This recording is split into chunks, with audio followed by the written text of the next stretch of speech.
Hoy en Los Jóvenes y el Derecho hablaremos de... Si era necesaria la consulta popular.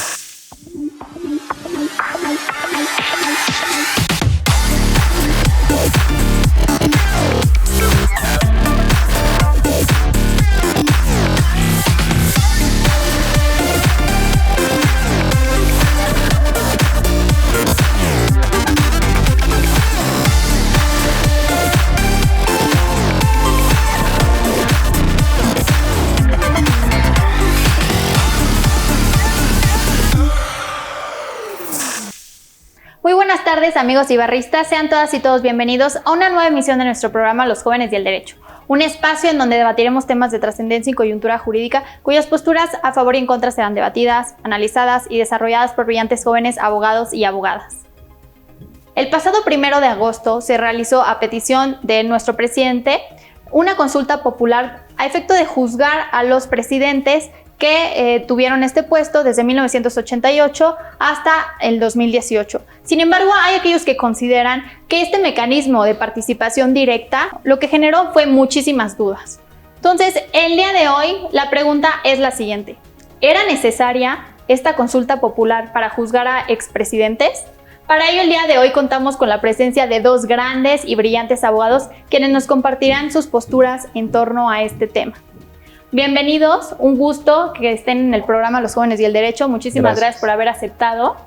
Me gustaría que para iniciar le pudiéramos hablar con la audiencia y que le explicáramos en 3 oraciones nuestra semblanza curricular seguida de un hobby o de algún pasatiempo favorito.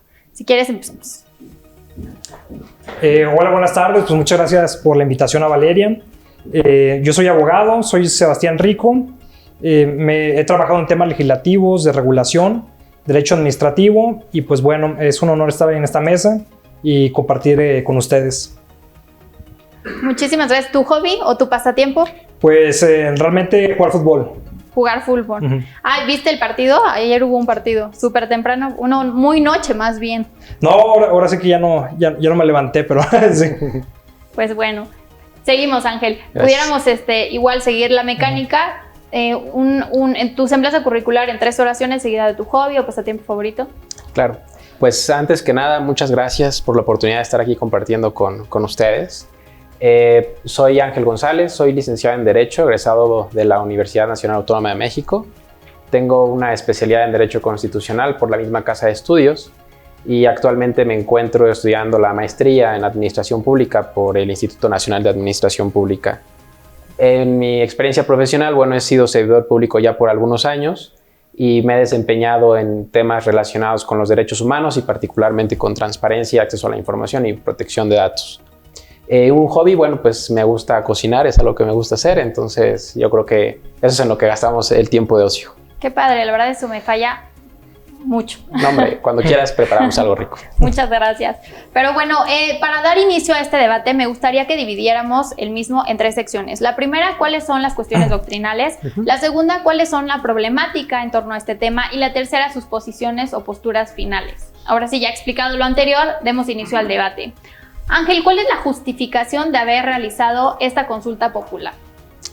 Bueno, pues lo primero que tenemos que tener claro, ¿no? Y sobre todo para la audiencia que nos ve y que quizá no son abogados, es que a partir del año de 2012 en nuestra Constitución se incorporó una de estas fórmulas conocidas en la teoría política como de democracia participativa.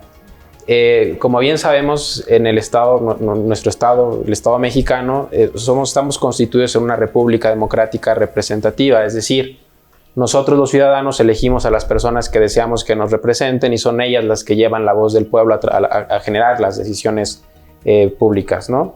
Entonces, existen estos mecanismos de democracia participativa que permiten a los ciudadanos incidir directamente en la toma de decisiones públicas a través del referéndum, por ejemplo, el plebiscito, la consulta popular, la revocación del mandato. En este caso, pues nos encontramos frente a la consulta popular como uno de estos mecanismos y es esa figura que permite a los ciudadanos a través de una consulta, a través de una pregunta, tomar una postura respecto a si se debe tomar o adoptar o no algún tipo de acción, ¿no? Y la respuesta es muy sencilla, es un sí o es un no.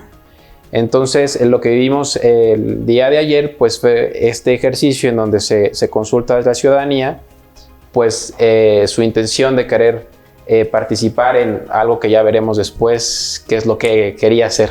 Que concluyó. Así es. Ahora, Sebastián, ¿cuál es el motivo, ¿no?, por el cual se decidió emitir esta consulta popular? ¿Por qué el presidente quiso, ¿no?, lanzar esta pregunta en específico? Y también, ¿cuál era la pregunta? Pues yo creo que parte de la fundamentación por la que el presidente pues, propone esta iniciativa ante la Cámara de Senadores es pues, por este malestar social que pues, ha venido arrastrando desde generaciones, desde el régimen priista. Recordemos que pues, actualmente hubo una transición, sea buena o sea mala. Pasamos de un régimen priista a un régimen de izquierda, representado por el partido Morena. Y pues bueno, atendiendo ese malestar y sobre todo por este aspecto de la impunidad, ¿no?, que ya es un tema muy común en nuestro país, pues se decide lanzar la convocatoria al Senado. Y pues yo creo que es el contexto, ¿no?, un contexto de impunidad, de malestar social, y que el presidente atienda a este llamado y utiliza uno de los instrumentos que le proporciona la democracia para dar solución. Ok, ¿cuál era la pregunta? Pues, digamos, es una pregunta bastante larga. Me parece que pues, mucha gente se quejó que era una pregunta oscura y que dejaba muchas dudas. Era, de alguna manera, una descripción muy general. Pero bueno, pues atendía esta pregunta a si los ciudadanos tenían la voluntad, el deseo de que se esclarecieran las decisiones políticas del pasado, que fueron obviamente tomadas por los actores políticos de aquel momento, presidentes, diputados, senadores, ¿no? Ok, entonces, Ángel, pudiéramos enfatizar que no la pregunta únicamente se basaba en juzgar a los expresidentes, sino a cualquier político, servidor público que ocupó algún puesto durante ese periodo de tiempo. Sí, creo que vale la pena hacer una distinción en cuanto a las etapas que vivió este proceso de consulta popular, porque en un inicio la pregunta que planteó el presidente de la República realmente era enfática en señalar que si la gente o la ciudadanía, el pueblo, estaba de acuerdo en que se juzgara a los expresidentes, y se estableció un periodo que iba desde el sexenio de Salinas de Gortari hasta el sexenio de Enrique Peña Nieto. Entonces es cuando ya a través de la discusión que se da en la Suprema Corte de Justicia de la Nación, porque recordemos que la Constitución establece que la Suprema Corte de Justicia de la Nación es quien valida la constitucionalidad de las preguntas o de la consulta, que como acotación es el único mecanismo previo de control de la constitucionalidad que tenemos, porque la Corte, antes de que se emita, lo estudia y dice si es constitucional o no. Es la Corte, cuando entra al estudio de la pregunta, cuando efectivamente valora y determina que la pregunta, como estaba planteada en un inicio, que era juzgar realmente a los expresidentes, no era válida, no era constitucional. Entonces toman la decisión, por razones políticas, jurídicas, creo que en este momento no discutiremos, pero de modificar la pregunta y tratar de hacer una especie de reflexión ciudadana sobre si estaríamos en condiciones o no de generar una especie de comisión de la verdad, ¿no?, para conocer o esclarecer hechos que sucedieron en el pasado, que se cometieron por actores políticos. ¿Y un actor político quién es? Quien ejerce política, no necesariamente un presidente, no necesariamente un secretario de Estado. Cualquiera que tenga un encargo público es un político, ¿no? Claro. Entonces, creo yo que es una de las variantes o variables que generó esta discusión, ¿no?, en cuanto a la pregunta, el no saber quién podía ser sancionable. ¿Considerarías entonces, Sebastián, que la respuesta o las conclusiones de esta pregunta son o deben de ser jurídicamente vinculantes? Pues bueno, atendido al modelo constitucional de la consulta ciudadana, pues debería ser vinculante, o sea, siempre y cuando se reúnan los requisitos establecidos en nuestra norma suprema. Pero bueno, pues en el caso concreto no se llegó a ese umbral de participación, el 40% de la lista nominal, pero pues obviamente la intención de esta figura es que sea vinculante. En esta ocasión pues no sucedió así, pero ojalá que esta experiencia sirva para las futuras y que podamos, digamos, recuperar lo bueno y lo malo de este ejercicio, ¿no? Tanto lo que sucedió en las casillas como lo que sucedió en la Suprema Corte, los criterios que se van a desprender de ese documento que emite el alto tribunal y pues también de los pronunciamientos de los actores políticos, sociales que participaron en el proceso. ¿Cuáles serían entonces las implicaciones de la consulta popular en nuestro Estado de Derecho? Bueno, como lo ha señalado ya Sebastián, la implicación que tiene la consulta popular es que cuando se alcanza este 40%, ¿no?, de la votación de los electores que están en la lista nominal, pues realmente la decisión que se adopte del sí o el no es una decisión vinculante para el Poder Ejecutivo y para el Poder Legislativo, ¿no? Es decir, surge o se genera una obligación para ambos poderes de crear las condiciones para que se cumpla con lo que se establece en la consulta, ¿no? En el caso pues, concreto no sucedió, no se alcanzó el 40%, pero coincido con Sebastián en que genera un precedente de cómo tendremos que empezar a desarrollarnos dentro de la democracia participativa, sobre todo porque pues, es una figura nueva, digamos, se genera en 2012, pero en realidad no ha habido precedentes como el de ayer, ¿no?, que realmente convoquen a la sociedad a participar para un caso como estos. Claro, pero digo, ya metiéndonos a la problemática, ¿no consideraría, Sebastián, que este mecanismo de participación lo que pues en realidad está fomentando o demuestra, más que nada, es una venganza política y personal? Yo creo que no, porque a final de cuentas, si bien esta consulta fue promovida por el presidente de la República, un actor político y que pues representa de alguna manera al partido Morena, que es el partido en el poder, que gobierna ambas cámaras, pues podría prestarse a eso, ¿no? De que lo utilicen para fines políticos, ya sea de venganza, partidarios, pero yo creo que eso es perder de vista la importancia de la figura. Estamos hablando de un instrumento de la democracia que en prácticamente 10 años, 9, 10 años no se había utilizado, nadie lo había invocado. Bueno, lo había invocado en 4 ocasiones por parte de los senadores, me parece que 3, ciudadanos una vez, pero pues no había surgido esta convocatoria, no se había materializado la consulta ciudadana, no se ha habido el visto bueno en el Congreso, en la Suprema Corte, por lo que hoy es una victoria que hayamos podido participar en esta consulta ciudadana. Es un triunfo de la democracia. Yo creo que no podemos perder de vista eso. ¿Considerarías, Ángel, que es un triunfo, como lo comenta Sebastián, el hecho de haber realizado una consulta popular, de haberle destinado ingresos, ¿no?, a esta consulta popular en vez de algunos otros proyectos, por ejemplo, los niños con cáncer, etcétera? Bueno, aquí yo me voy a separar un poco quizá de la reflexión que tiene Sebastián. A ver, yo creo que aquí los tres coincidimos en algo, ¿no? Y es que los pactos de impunidad se rompan y que se generen las condiciones dentro del Estado para que quienes cometan un delito sean sancionables, ¿no? Y se sancionen realmente. Pero yo creo que lo que vivimos el día de ayer, o el ejercicio que se dio con base en esta consulta, no buscaba realmente un tema de reparación a víctimas o algo como después fue lo que trató de arreglar la Corte. Si nosotros leemos la propia exposición de motivos que planteó el presidente de la República en la propuesta de la consulta, es muy enfático y muy claro donde lo que él busca realmente es generar una situación donde se sancione a un expresidente. O sea, sí hay un tema de índole político donde él lo que está buscando es perseguir a un agente político que lo antecedió y yo no sé si por venganza o por algún tema político personal incluso, ¿no?, que él haya vivido en cuanto a sus aspiraciones políticas, pero lo que sí es una realidad es que es muy enfática la exposición de motivos, donde él lo que busca, en ningún momento en la exposición de motivos se menciona la palabra víctimas como objeto de la consulta, sino el objeto de la consulta era realmente el enjuiciar a los expresidentes, ¿no? Entonces sí hay una acusación ahí de índole política.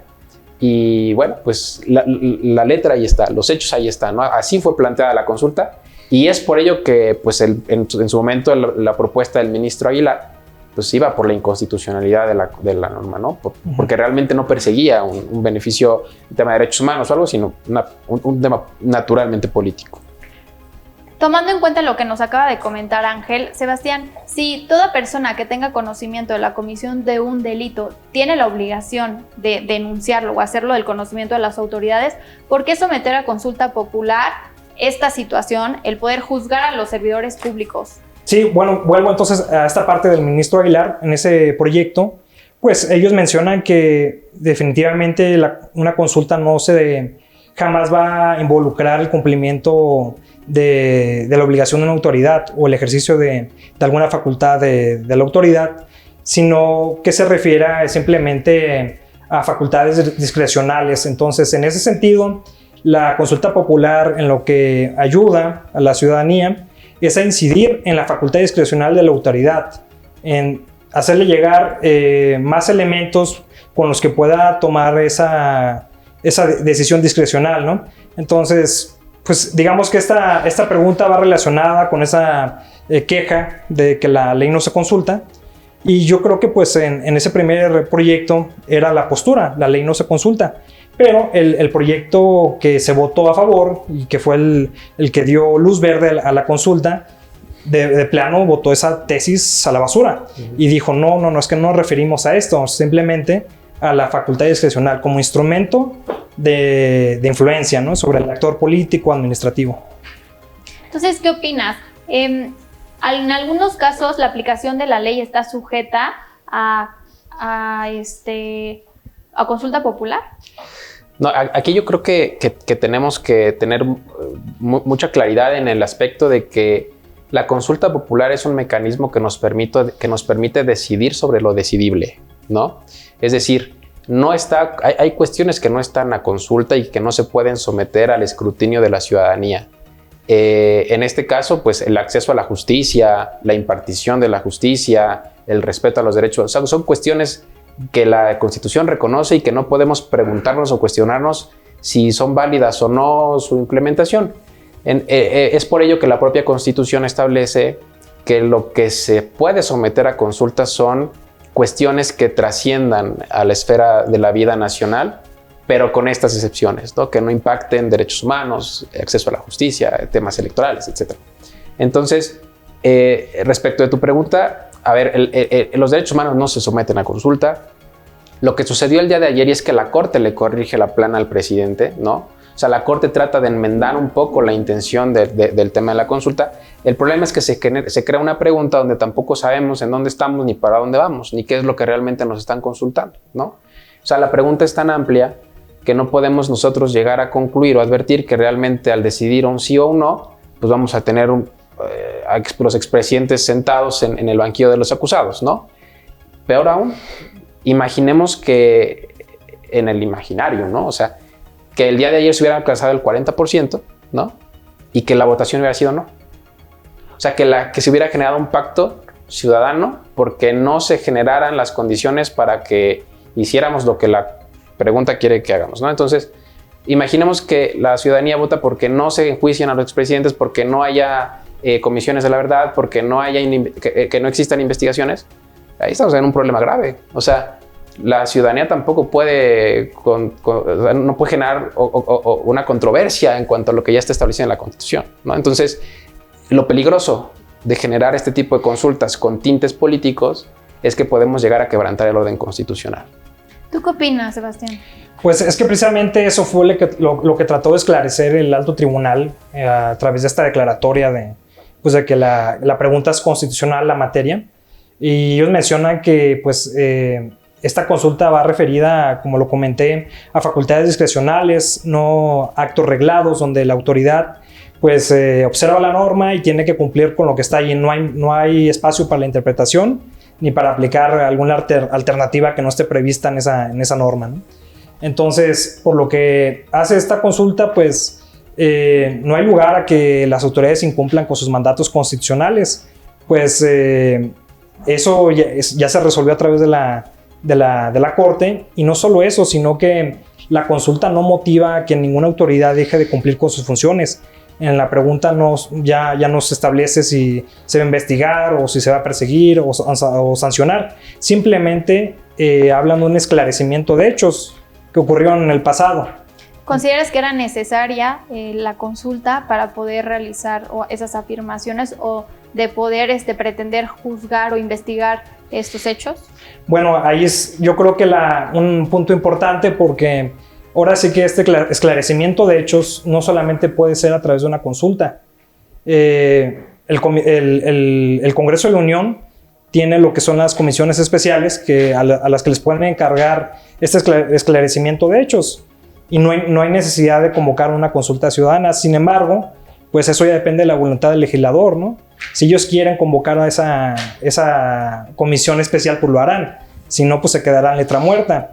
Igual, pues la administración pública pues puede convocar una comisión de la verdad, algún grupo social, para que puedan hacerse llegar de sus elementos y esclarecer pues aquellos hechos lamentables, ¿no? Que así como se califican en la exposición de motivos del presidente. Entonces, pues no, pero yo creo que fue un buen ejercicio para fortalecer la consulta ciudadana, más porque pues es un instrumento que estaba en la Constitución, pero parecía letra muerta.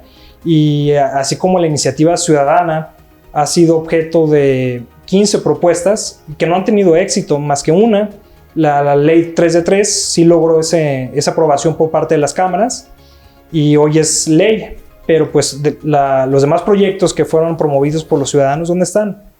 Esa es la cuestión de seguir fortaleciendo la democracia y la democracia directa a través de estos instrumentos. Y también escuchar a los ciudadanos, ¿no? Porque a final de cuentas la consulta viene a cubrir vicios de esa participación, de esa representación democrática. Hay una desconexión total entre los políticos, legisladores, gobiernos y los ciudadanos.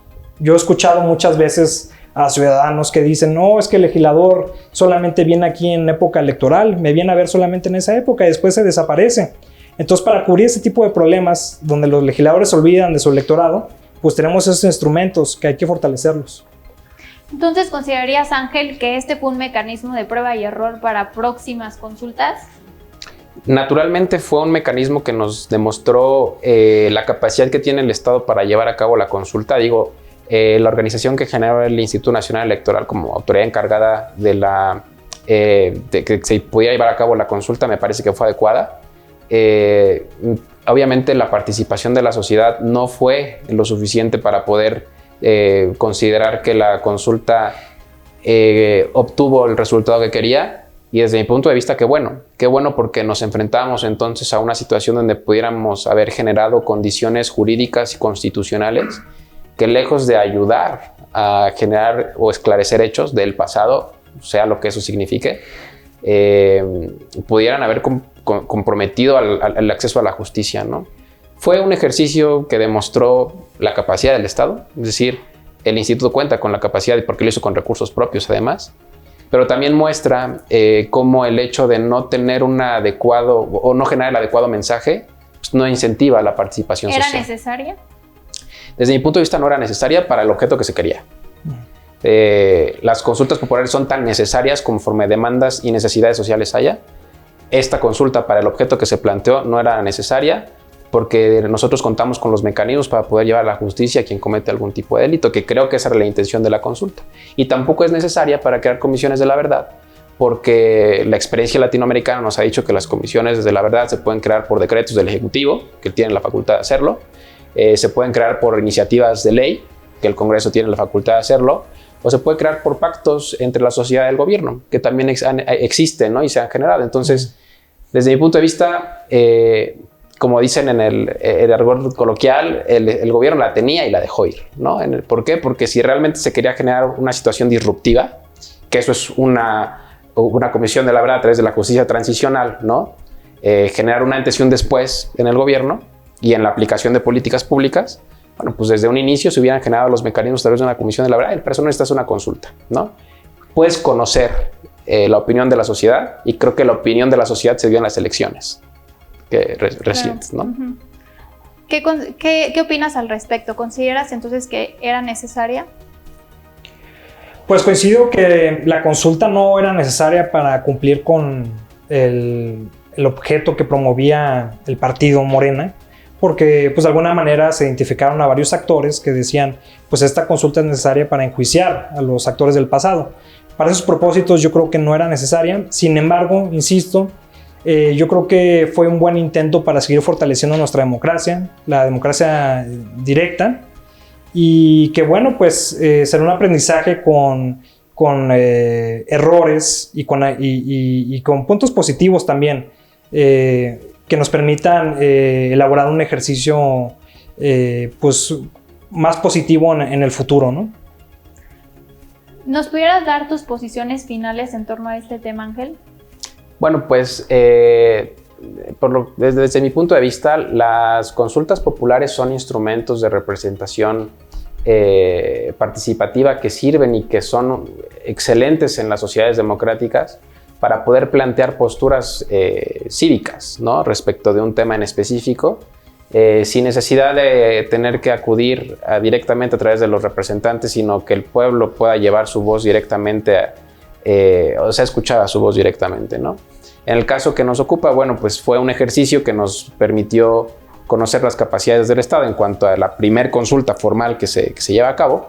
Y bueno, pues creo que ojalá y desde el ámbito del Poder Ejecutivo para posteriores casos, como ya fue anunciado incluso el día de hoy para el marzo del año que viene, bueno, pues se tenga mucho cuidado en cuanto al sentido de las preguntas que se tienen que hacer, las consultas que se quieren llevar a cabo para efecto de las posturas que se quieran adoptar, ¿no? Una última conclusión, un comentario final. Pues me gustaría compartirles que invertir en democracia jamás será un derroche. 500 millones suena mucho, pero si lo comparamos con otros gastos del Estado, tan solo en servicios, en alimentos, en transporte, podría ser mucho más. Y la democracia en nuestro país especialmente jamás ha sido barata. El Instituto Nacional Electoral gasta mucho, desde que era el IFE, el gasto era tremendo, pero bueno, eso ha generado buenos resultados en materia electoral y sobre todo pues la gente ha comenzado a confiar en la autoridad electoral, que es algo muy importante para una democracia. Entonces, cierro con esto, que invertir en democracia jamás será un derroche.